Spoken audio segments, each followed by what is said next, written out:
Daily. Taste the Daily. 80s kids முதல் 2K kids வரை அனைவரது பிளேலிஸ்டிலும் இளையராஜாவின் பாடல்களே அதிகம் இடம் பிடித்திருக்கும். எல்லா வகையான சிச்சுவேஷன்களிலும் மிக கச்சிதமாக பொருந்தும் தன்மை கொண்ட இளையராஜாவின் பாடல்கள் பலருக்கும் ஆத்மார்த்தமான ஆறுதலை தரக்கூடியவை.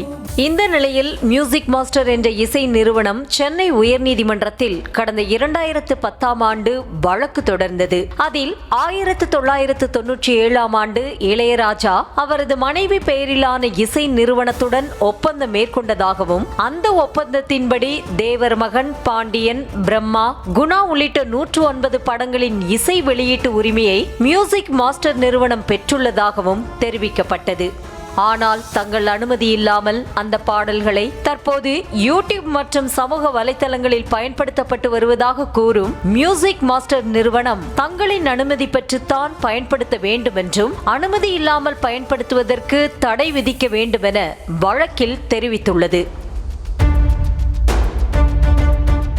இந்த வழக்கில் எதிர்மனுதாரர்களாக இளையராஜாவின் இசை நிறுவனம் மற்றும் இளையராஜா ஆகியோர் சேர்க்கப்பட்டிருந்தனர். இந்த வழக்கின் விசாரணை நீதிபதிகள் அப்துல் குத்தூஸ் முன் நடைபெற்ற நிலையில் ஒப்பந்தம் மேற்கொண்ட போது யூடியூப் மற்றும் சமூக வலைதளங்கள் பற்றி குறிப்பிடவில்லை என்றும் ஆடியோ ரிலீஸ் ஒப்பந்தம் மட்டுமே மேற்கொள்ளப்பட்டதாகவும் இளையராஜா தரப்பில் தெரிவிக்கப்பட்டுள்ளது. அதாவது இந்த பாடல்கள் அவர் இயற்றிய பாடல்களுடைய காப்புரிமை அவரிடம்தான் இருக்கிறது.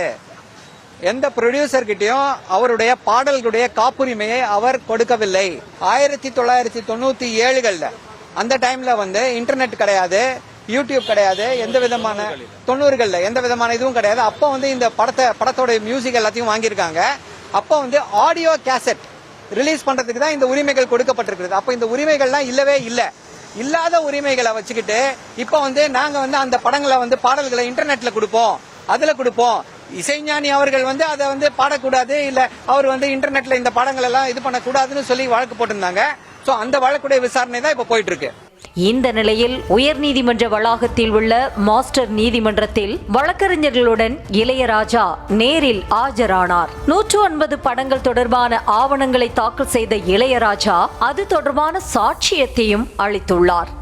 நீதிமன்றத்தில் ஆஜரான இளையராஜாவிடம் மூத்த வழக்கறிஞர் PR ராமன் குறுக்கு விசாரணை மேற்கொண்ட நிலையில் 1 மணி நேரத்திற்கு மேலாக பதிலளித்தார். அவரிடம் பாடல்களின் பதிப்புரிமை பற்றியும் தயாரிப்பாளர்களிடம் மேற்கொண்ட ஒப்பந்தம் தொடர்பாகவும் சொத்து மதிப்புகள் தொடர்பாகவும் கேள்விகள் கேட்கப்பட்டன.